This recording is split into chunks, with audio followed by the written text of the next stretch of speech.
Bonjour, vous avez déjà essayé d'associer les poires à la crème de marron? J'ai vu pas mal de recettes passer ces dernières semaines qui utilisaient cette association et j'ai voulu essayer moi-même évidemment. J'ai renoncé à faire une tarte ou un gâteau assez calorique et très sucré. J'ai fait une tarte toute simple avec peu d'ingrédients. Et effectivement, l'association crème de marron poire est franchement très bonne, très très douce, c'est vraiment agréable à déguster. Je vous présente ici une recette sans gluten, sans lactose et vegan, mais vous pouvez adapter selon vos besoins. Pour la pâte à tarte, on peut utiliser une pâte brisée, une pâte feuilletée, ou alors comme moi, faire une pâte à tarte sans gluten. J'ai réutilisé la recette que j'avais utilisée pour faire des figues au lus sans gluten, qui était franchement très bon. Pour cela, il faut un mix de 175 g de farine sans gluten. Ce mix de farine, vous pouvez le faire selon ce que vous avez dans vos placards. Pour ma part, ça a donné 55 g de farine de sarrasin, 30 g de fécule de pommes de terre, 30 g de polenta fine toastée, 30 g de riz passé au moulin à café, 15 g de noisettes passées au moulin à café et 15 g de noix passées au moulin à café également.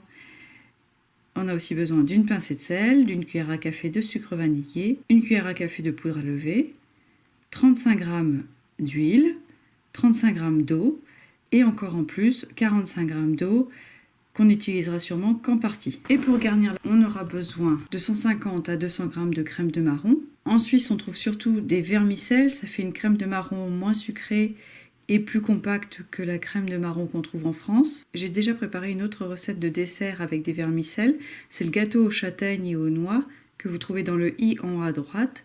Vous trouverez aussi sous la vidéo la recette pour préparer des vermicelles maison.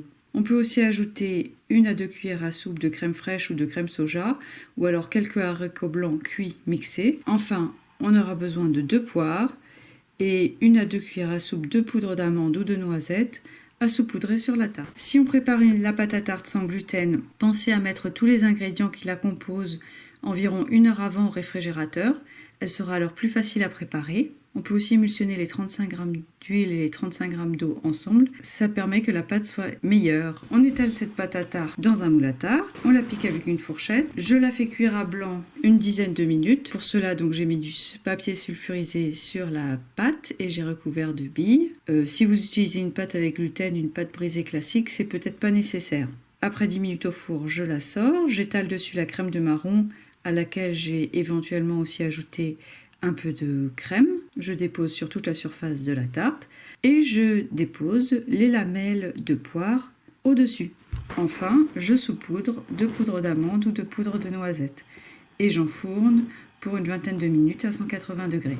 On déguste la tarte tiède ou refroidie.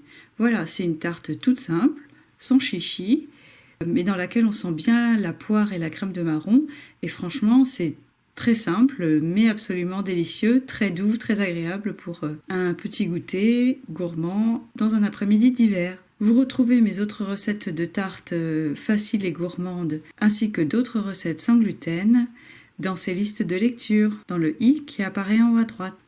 Si ce n'est pas encore fait, n'oubliez pas de vous abonner à ma chaîne. À bientôt!